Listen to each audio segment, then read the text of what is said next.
Bon, tu veux des lèvres un peu plus pulpeux, mais sans l'utilisation de chirurgie esthétique, etc., etc., qui est nuisible, et autant faire les choses plus naturellement. Tu crois pas? Alors, je vais te montrer dans cette vidéo qu'est-ce que la technique de l'overline. Alors, tu prends n'importe quel crayon, nude, plus foncé, peu importe, on s'en fiche. Bon, là, je vais prendre ce crayon-là, mais je mettrai peut-être un crayon un peu plus foncé après. Ce qui est important, c'est que tu commences par le haut ou par le bas. Personnellement, c'est pas très important. Bon, il y en a qui vont te dire qu'il faut commencer par le haut ou par le bas. Fais comme il te semble.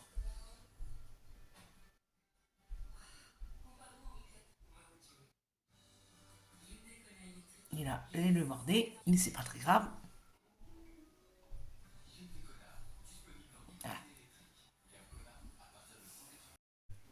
Mais tu fais que le centre, que ce soit le haut ou le bas, c'est que le milieu de tes lèvres. Et tu dépasses légèrement un petit chouïa, d'accord? De quelques millimètres. Si tu débordes, t'inquiète pas, tu prends soit ton crayon ou soit ton petit pinceau et tu repasses pour nettoyer ta petite bêtise. En haut, et ben tu fais la même chose.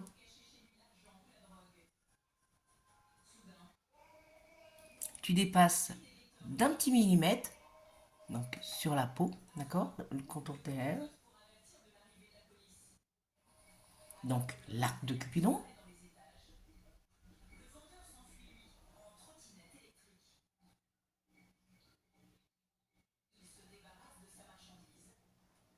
Et tu descends. Bon, là, moi, je vais monter, parce que vu avec ma petite cicatrice,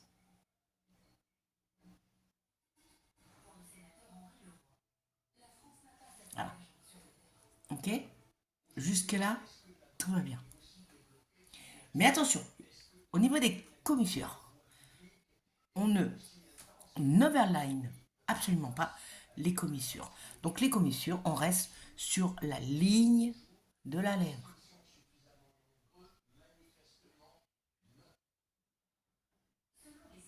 Voilà. Ça donne ça. D'accord. Et arrêtons je vois certaines vidéos quand on fait des formes, des trucs, des bidules. C'est inutile, perte de temps. Mais par contre, on estompe toujours son trait. Après, au niveau du rouge à lèvres, privilégie quelque chose euh, qui va apporter de la lumière, qui est plus confortable. Bon, on peut mettre du mat, ça fonctionne super bien aussi. Mais ce qui est important, c'est plutôt style gloss, qui va capter la lumière et tout ce qui est plus clair a cet effet de plus rebondi, plus pulpeux. Et si tu mets quelque chose de plus foncé, ça va justement avoir cet effet que ça va ratrécir. Donc c'est pas le but. Donc ce qu'on va faire là, c'est juste qu'on va mettre un nude, par exemple, comme ceci.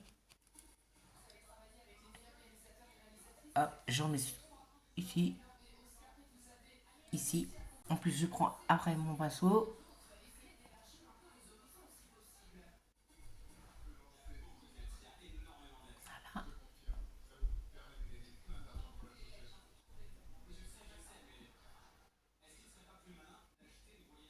Voilà, qui est pas obligatoire. Là,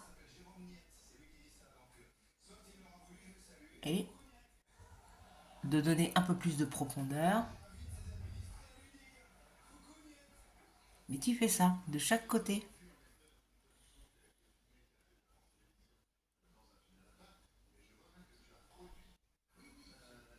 Et avec ça, tu prends un crayon plus foncé que celui que tu viens de mettre avant.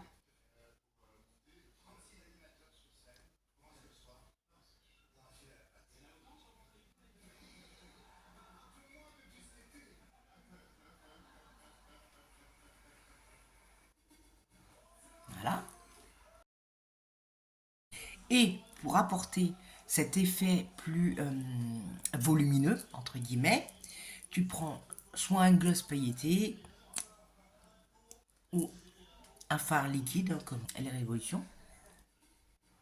Tu mets une petite pointe ici. Et voilà ce que ça donne. Oui.